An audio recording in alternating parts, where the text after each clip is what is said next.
Hi, my name is James. Welcome to King's Fine Woodworking. Today I'm going to show you 3 different ways to make a mortise and tenon joint. Primarily it's how to make the mortise. The tenon's actually really easy. You can do that with a sled, and I'll show you how we do that too. The first step, of course, for any mortise and tenon joint is to lay out the mortise. And so you're going to just take whatever measurements you came up with, how far in from each edge, how far in from the top, how far in from the bottom, whatever the case may be. And you're going to lay that out so that the dimensions on the wood match the dimensions that you need. Then you're going to go to probably a marking gauge. A marking gauge is a great way to cut a nice clean line, which will allow you to chisel right up to the edge if need be, and without any tear out. So that's pretty nice, pretty handy to have. That first one there is a Japanese marking gauge. I like to follow up on that cut line sometimes with a pencil just because it helps me to see it a little bit better. And if you're using a mortising jig, it's probably not critical to use a marking gauge because it's going to cut fairly clean lines as is. As you'll see here shortly, they're not nearly as clean as you could cut with a chisel, but they're very fast, so there's a trade-off to be had there. And we're just kind of holding the dust collector here, the vacuum, right up to the edge of this so you can kind of see the hole that's being put into it. And what these mortising chisels do is there's a drill in the middle which drills the bulk of the material out, and then it's a press, that lever, and that press just basically drives a square chisel down to square up the edges. And you can see that it's not perfect, but it's plenty good enough, really, for especially because the shoulders of the tenon completely hide this mortise. And I'll show you what I mean by that in just a second. And that's a quick and fast way to make a mortise with a mortiser. Some people call it a mortising jig, some people call it a mortiser. I believe the company calls it a hollow chisel mortiser, which makes sense because the square chisel is essentially hollow in the middle. That allows the drill bit in the middle to do the bulk of the cutting. Takes most of the material out, and then the square chisel will chisel out the corners and the edges to be perfectly square. And your board needs to be held very tight in the mortiser.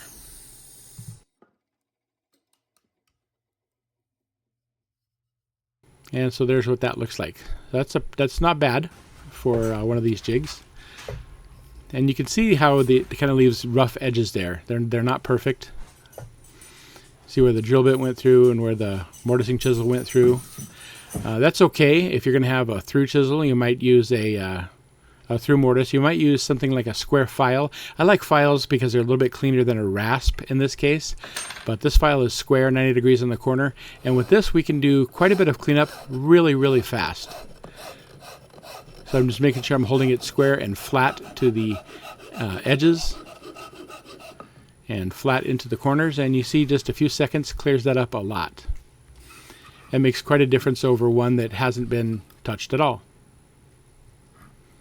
You'll need to account for this and just make sure you don't make that too much smaller, but this is one of the reasons we cut the mortise first. We do the mortise first, and then we make the tenon to fit the mortise.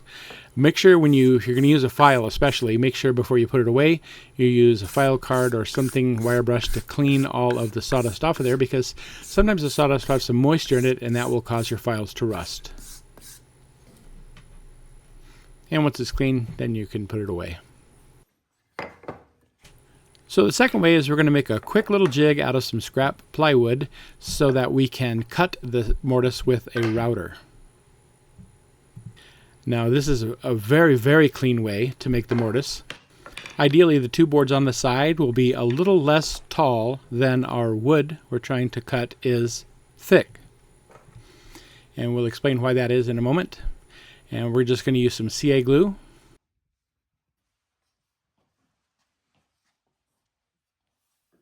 Gives us a second to position it, and then we can spray some activator to freeze it in place. So it only takes a couple of minutes to make the jig. And usually I end up making a fresh jig each time I want to make one of these. But since it's a fast, quick and easy thing to do, and usually out of just some scrap plywood, it's not too much trouble.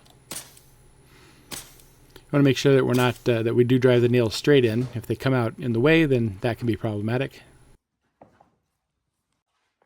And now we'll glue the other side on.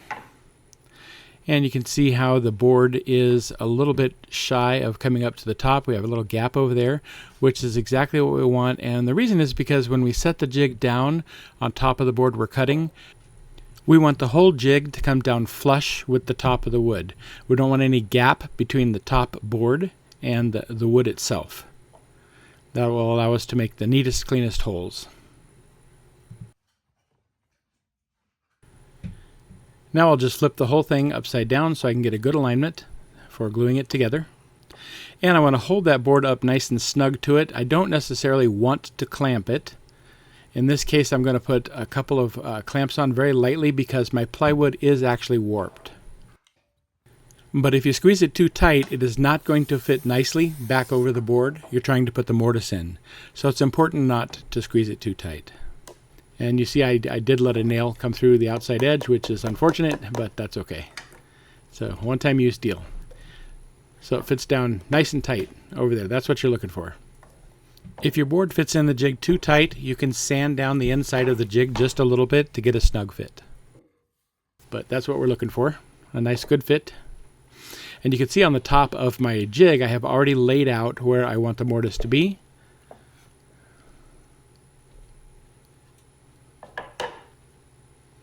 I've just basically made that in the center. And we'll use the Japanese marking gauge to cut a nice clean line. And the way to do this is to make several light passes. Don't push too hard. Keep the blade nice and sharp, and you'll just drag it across 4 or 5 times and make very light passes, and it will work well. This is another marking gauge, probably the kind that you would see a little more commonly over here in the US. But it works exactly the same way. 4 or 5 light passes. You set it to the distance you want, and it'll score a nice, clean, tight line.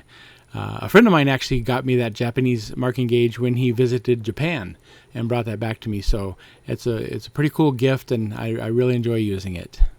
His name is David Wetherington, and he also has a YouTube channel called Clear Creek Wood Designs, where he makes some really amazing stuff. He's a really good woodworker, so you might check that out.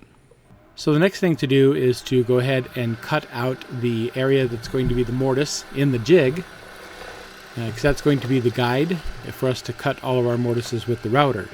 So my tenon is actually going to be a 1/2 inch wide, and that's how I have it laid out here on the wood, a 1/2 inch wide.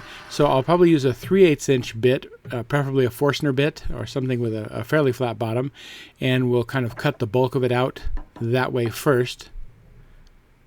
We'll clear all that out, and then we'll just go through and we'll chisel it. So let's pretend for just a minute that I drilled these series of holes in my actual leg itself that needs the mortise. This is another way to simply make your mortise and tenon joint. If you don't have a router, you can just chisel it.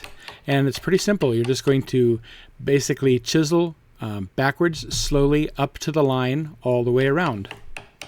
You don't want to jump right to the line, to your cut line there. You just want to slowly work backwards up to the line. That gives you the neatest, cleanest cut. So this is just a really quick chisel job, but you can see that it's actually more than good enough, especially because the edges of the mortise are going to be completely hidden by the shoulders of the tenon. And it's a little bit neater than the one that came out of the mortiser. Now if that plywood were a leg, that would be a completed mortise. But now we're going to turn it back into a jig, and we're going to go ahead and show you the third way to make a mortise. So a bearing is going to run on the inside of that, and so that doesn't actually have to be super perfect. So we'll put that in place where we want it, and we're going to hold down the board on both sides. I'm just randomly putting the mortise here because this isn't a project I'm building, it's just a demonstration to make the mortise. This is the bearing that's going to ride on the inside of that plywood guide, and the straight cutter that's going to cut the mortise in the walnut. And I'm going to just pivot it down into the wood, and I want the bearing to ride on the plywood and the cutter to cut out the walnut down below. And we'll just kind of follow that all around the slot. Since it's a 3/8 inch wide cutter and a wider 1/2 inch wide mortise, I've got to move it all the way around the perimeter edges in order to clear it fully out. Always make sure that the diameter of your cutter is narrower than the width of your mortise. That's it. Turn it off, let it come to a complete stop, then I'll lift that out. We'll get the dust out of there. And I got to go a little bit lower And that's the thing with using a router, is you do need to make a few passes. You don't want to make all the passes at once, because you're going to cut too much material at once and something is going to get messed up. But same technique, just drop it in nice and slow there. I'm kind of holding the right side of the router down and kind of treating that like a hinge point and tilting it down. That's what's nice about a lot of these routers that have one straight edge along that sub base. You can put that down on the wood and sort of treat that like a hinge to pivot the router down into the surface you're cutting. And then once we've got it down as far as we can that way, we'll go ahead and take the jig off.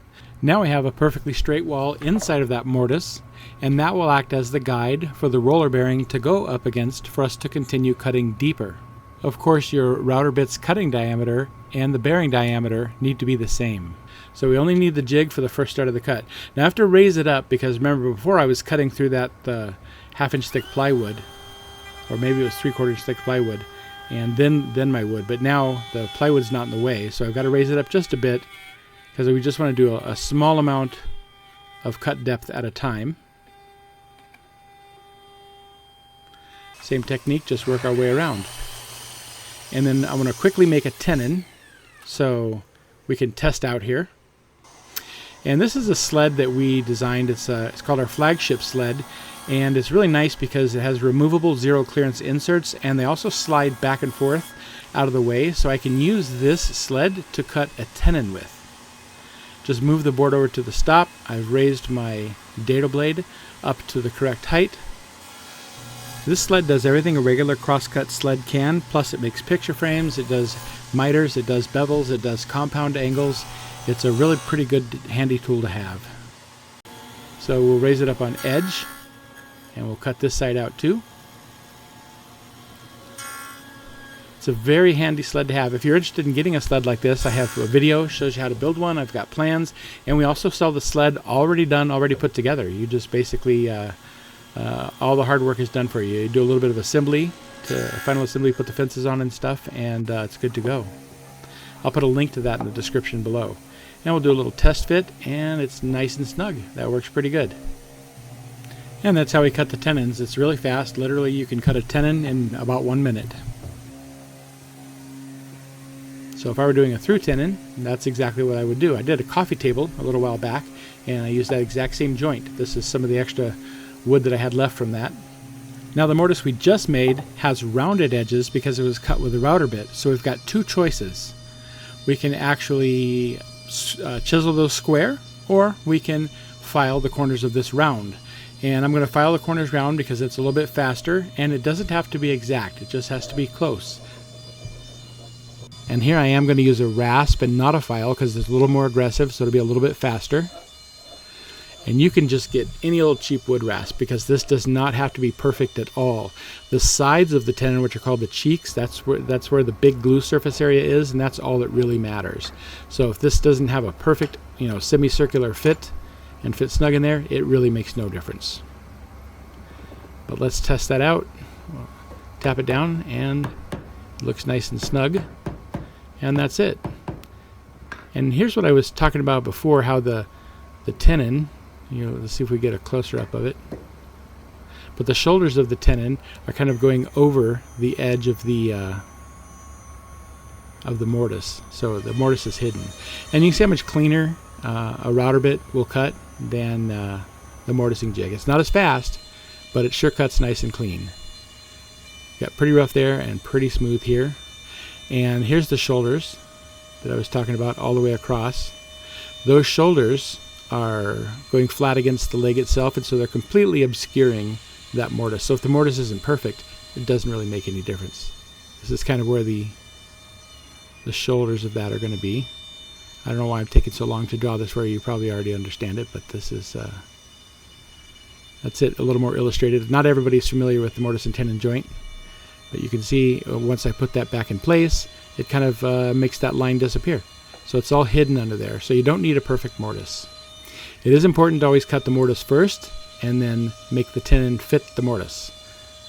And there you have it, 3 ways to make a mortise and tenon joint. Thanks for watching.